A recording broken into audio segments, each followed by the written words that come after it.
Procrastination मतलब काम टालने की आदत एक बहुत ही आम और सच कहूं तो एक बड़ी फ्रस्ट्रेटिंग सी फीलिंग है। तो आज हम इसी के पीछे के असली कारणों को समझने की कोशिश करेंगे। वो पल तो हम सबने महसूस किया है। रात का वक्त है, हाथ में फोन है और दिमाग में बस एक ही ख्याल घूम रहा है, इतना काम पड़ा है, कल तो डेडलाइन है, मैं ये कर क्या रहा हूं अपनी जिंदगी के साथ। एक तरफ गिल्ट है, दूसरी तरफ टेंशन, लेकिन फिर भी उंगलियां हैं कि रुकने का नाम ही नहीं लेती। हम स्क्रॉल करते रहते हैं, ये जानते हुए भी कि क्या करना चाहिए, हम कुछ और ही कर रहे होते हैं। असली लड़ाई तो यही है ना? तो चलिए इसी कश्मकश की जो इमोशनल सच्चाई है उसे थोड़ा और करीब से देखते हैं। देखिए, यहाँ सबसे पहली और सबसे जरूरी बात जो समझने की है वो ये है कि काम टालना कोई टाइम मैनेजमेंट की प्रॉब्लम नहीं है। ये असल में अपनी भावनाओं को, अपने इमोशंस को मैनेज करने की चुनौती है। जब तक हम इसे नहीं समझेंगे ना, तब तक टू डू लिस्ट सिर्फ हमारा गिल्ट बढ़ाएंगी और कुछ नहीं। तो अब सवाल ये उठता है कि लोग असल में काम टालते क्यों हैं? चलिए इससे जुड़ी कुछ आम गलतफहमियों को दूर करते हैं। अक्सर जब हम किसी को काम टालते हुए देखते हैं या खुद ऐसा करते हैं तो हम क्या लेबल लगा देते हैं? आलसी है, डिसिप्लिन नहीं है, या शायद इसे कोई परवाह ही नहीं है। पर एक मिनट रुक कर सोचिए, जिस इंसान को किसी चीज की सच में कोई परवाह ही नहीं है, क्या वो कभी काम टालेगा? उसे तो कोई स्ट्रेस ही महसूस नहीं होगा। और यहीं पर सबसे बड़ी और मजेदार बात सामने आती है। असल में हम काम इसलिए टालते हैं क्योंकि हमें उस काम की परवाह होती है। हम एक अच्छा नतीजा चाहते हैं, हमें फेल होने से डर लगता है। चलिए अब थोड़ा सा साइंस में उतरते हैं। ये सब कुछ हमारे दिमाग के एक बहुत पुराने सर्वाइवल मैकेनिज्म से जुड़ा हुआ है।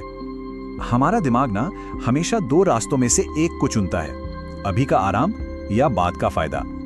और हमारे दिमाग की वायरिंग ही कुछ ऐसी है कि वो हमेशा तुरंत मिलने वाली राहत और आराम को ही चुनता है। तो होता यह है कि जब दिमाग के सामने कोई मुश्किल काम आता है, मान लीजिए कोई बोरिंग काम हो, या जिसमें बहुत दिमाग लगाना पड़े, या जिसमें फेल होने का या लोगों के जजमेंट का डर हो, तो दिमाग उसे खतरे की तरह देखता है।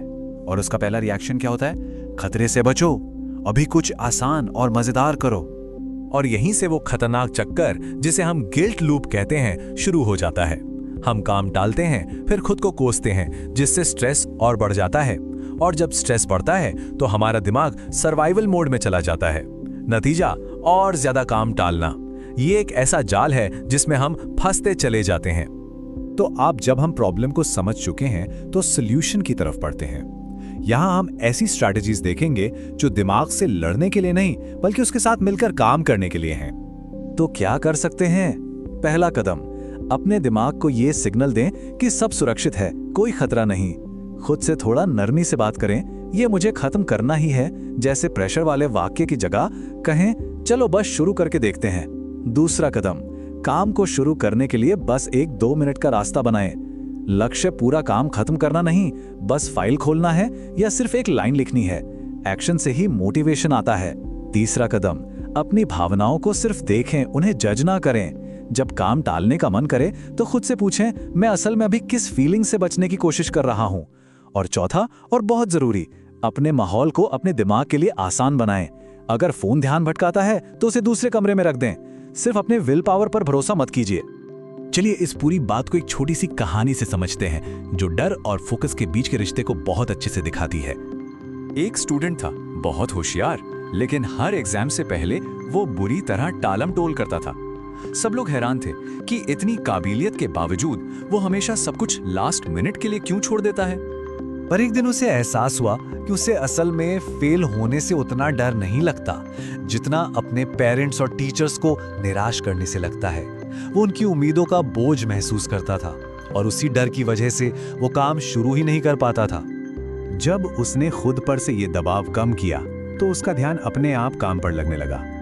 इससे एक बहुत सीधा सा सबक मिलता है, डर जितना कम होता है, फोकस उतना ही ज्यादा होता है। तो अगली बार जब काम टालने का मन करे तो खुद से लड़िएगा मत। बस इतना याद रखिएगा कि आप आलसी नहीं हैं, आपका दिमाग बस किसी चीज से डरा हुआ है। और डर से समझदारी से निपटना चाहिए, लड़ाई से नहीं। तो ये पूरी बातचीत हमें एक बहुत ही जरूरी सवाल पर लाकर छोड़ती है, जिस पर हम सब सोच सकते हैं। जब हम काम टाल रहे होते हैं तो वो कौन सी एक भावना है जिससे हमारा दिमाग असल में बचने की कोशिश कर रहा होता है?